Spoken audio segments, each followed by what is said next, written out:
Back to my channel. আশা করি তোমরা সবাই ভালো আছো, আমরাও খুব ভালো আছি।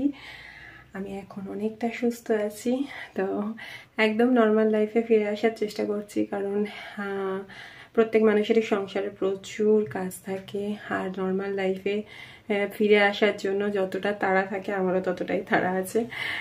তো আজকে ফ্রাইডে, তো আজকে সবাই বাড়িতে আছে আর নিয়ে এসে চিকেনের আজকে একটু অন্যরকম কিছু করব।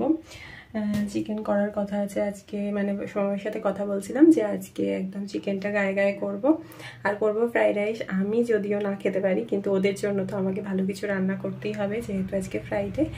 আমি ভাতটা ফ্রাইড রাইস করার আগেই ভাতটা আমার জন্য তুলে রাখবো। আমি ফ্রাইড রাইস খাবো না, সৌমার জন্য আর বাবির জন্য ফ্রাইড রাইস করব, আর চিকেন কষা করব। তেল ঝাল মশলাটা কমই দেব, আর দিয়ে চিকেন কষা করব। তো চলো ব্লগটাকে স্টার্ট করছি, আশা করি তোমাদের ভালো লাগবে। তোমরা পুরো ব্লগটা দেখতে থাকো, আমার সাথে থাকো। চলো খেয়ে চলে এসেছি রান্না করতে। একটুখানি নিচু হয়ে গেছে।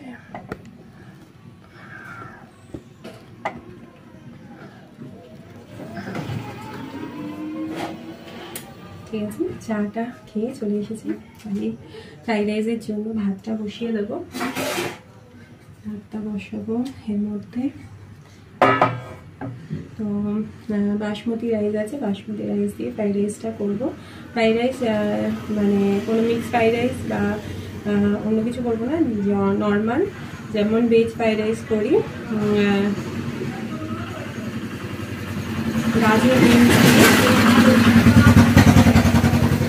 গাজর আর বিনস দিয়ে যেরকম ভেজ ফ্রাইড রাইস করি সেভাবেই ফ্রাইড রাইস করবো।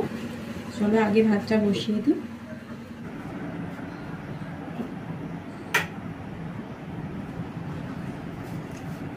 এখন একটু আস্তে আস্তে কাজ করছি, কারণ তাড়াহুড়ো করে করতে পারছি না, তাই একটু টাইমও লাগছে সব কাজ করতে। ভাতটা বসিয়ে দিই, ভাতটা হোক তারপরে মাংসটা করব। বাকি আদার্স কাজগুলো আগে করে নিই, তারপরে ভাতটা হয়ে গেলে তারপরেও একটুখানি ঠান্ডা করতে দেবো, তারপরে ফ্রাইড রাইস করবো, আর তারপরে চিকেন করব। তবে মাঝখানে একটু রেস্ট নিয়ে নেবো, কারণ একসাথে কাজ করতে পারছি না এখন। এই কাজগুলো করে বাড়ি মানে আদার্স কাজগুলো করলাম, করার পরেই ভাতটা বসিয়ে আবার একটু রেস্ট নিয়ে নিই। তারপরে 10 মিনিট একটু রেস্ট নেব, তারপরে আবার ভাতটা হয়ে গেলে ফ্রাইড রাইস করবো, আর তারপর চিকেনটা করব। তো সব কিছুই তোমাদের সাথে শেয়ার করব। আর বাবি গেছে স্কুলে, ভাবি স্কুলে গেছে, সময় আনতে গেছে, ওর টাইম হয়ে গেছে আসার। তো আমি এরই মাঝখানে এই কাজগুলো কিছুটা করে রাখছি। তো চলো একটু রেস্ট নিয়ে নিই, তারপরে আবার কথা বলবো। একটু রেস্ট নিয়ে তারপরে আবার চলে এসেছি রান্না করতে। আর ফ্রাইড রাইসটা দেখো মোটামুটি রেডি, এটা তুলে রাখবো। এদিকে মাংস ধোয়া আছে, এটা মাংসটা করবো, এখনো করা হয়নি। ফ্রাইড রাইসটা বাবির আর বাবির বাবার জন্যই করেছি, আমার জন্য সাদা ভাত তুলে রেখেছি। তো এই ফ্রাইড রাইসটা রেডি হয়ে গেছে, এটা এবার নামিয়ে তারপরে মাংসটা কষিয়ে ফেলবো। আর আজকে তো বললাম একদম কষা কষা করে মাংস করবো, আর ঝোল করবো না। ফ্রাইড রাইস দিয়ে মোটামুটি কষা মাংসই ভালো লাগে। তো চলো এটাকে নামিয়ে রাখি। রান্নাবান্না তো অনেকক্ষণ আগেই কমপ্লিট হয়ে গেছে, তারপর চান টান করে পুজো করে তারপরে এখন খেতে বসে গেছি। আমি নিয়েছি সাদা ভাত, আর এটা সৌমাইকে দিয়ে দিয়েছি, আবার বেড়ে দিয়েছি।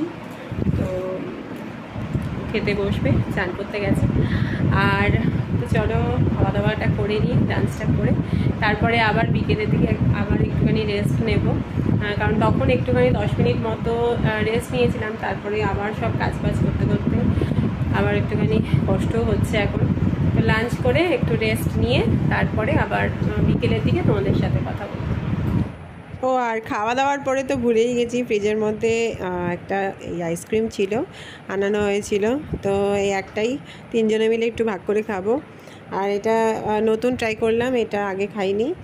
কি কাসাটা না এটা, হ্যাঁ তো কাসাটা আমুলের এটা। তো এইটা খেয়ে তারপরে একটু রেস্ট নেব।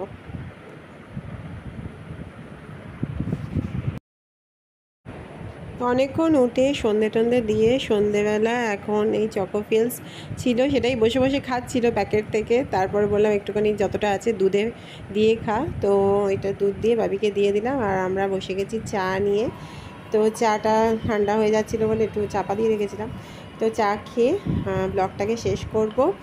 তো তোমরা ভালো লাগলে আমার চ্যানেলটাকে সাবস্ক্রাইব করো। পরের দিন আবার দেখা হবে নতুন একটা ব্লগ নিয়ে, ছোট একটা ব্লগ তোমাদের সাথে শেয়ার করলাম। আর ভালো লাগলে লাইক শেয়ার করো। তো তোমরা সবাই ভালো থেকো, সুস্থ থেকো। পরের দিন দেখা হবে, ততক্ষণের জন্য টাটা, বাই বাই।